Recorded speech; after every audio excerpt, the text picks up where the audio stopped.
What's up, y'all? It's Dre, EMIP, and today I want to talk about getting confused when you're using two cameras all the time. Let's talk about it here. Here's my two cameras that I use all the time. This is my main camera and backup camera, although I never really had to use my backup camera because the main camera always worked, but that's what they like to call it, right? You got two cameras, your main and your backup. So anyway, here is the D610 and here is the D7000. These are the cameras that I use most of the time. Most of the time though, with this one, the D610. So now if you look at the button layout, let's see if I can get those in focus. Okay, so you can see right here it has the quality button and the ISO button. I use that ISO button a lot. I'm always adjusting the ISO. Not always, but you know what I'm saying. This is the button that I use out of these four a lot. Actually, out of these five. And over here, you have the ISO and the quality. Quality, ISO. Well, anyway, you can see where I always get confused between the difference of the two. A lot of times I'm always grabbing the D610, but when I want to go out joy shooting, I just grab the D7000. That's the camera I like to take out when I'm going joy shooting, and I'm always messing it up. I'm always messing up the ISO and the quality and the ISO, and vice versa, changing from JPEG to RAW and RAW to JPEG, and then changing the ISO when I wanted to change the quality, blah, blah, blah, blah, blah.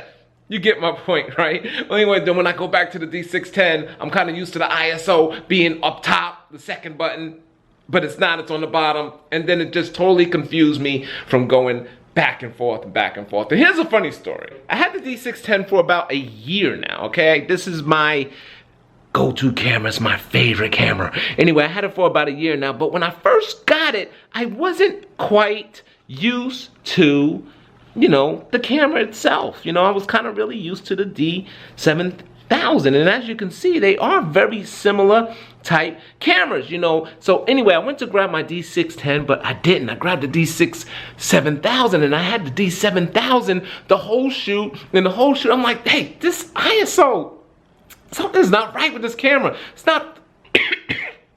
The beep is loud. You know, I'm like, it's you know, I'm finding myself standing farther back from the images because it's a crop sensor camera. Anyway, I had no idea that I was shooting with the D7000, and the whole shoot I thought I was shooting with the D610, and I didn't realize that until I got home and put the camera back into the bag and realized my D7000 was sitting, the D610 was kind of right there. And I'm like, oh my God!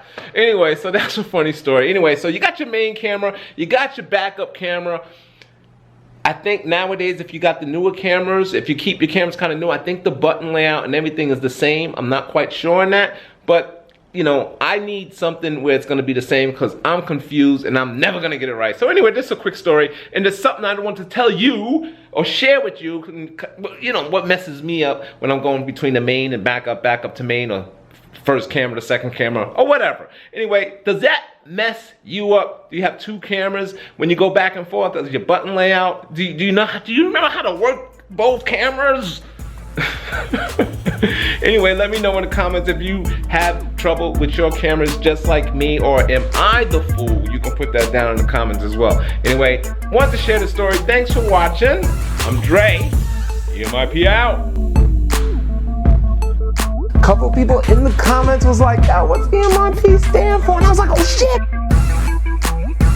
I don't even think I ever explained it in any of my videos. I mean, I'm like, when did I explain it?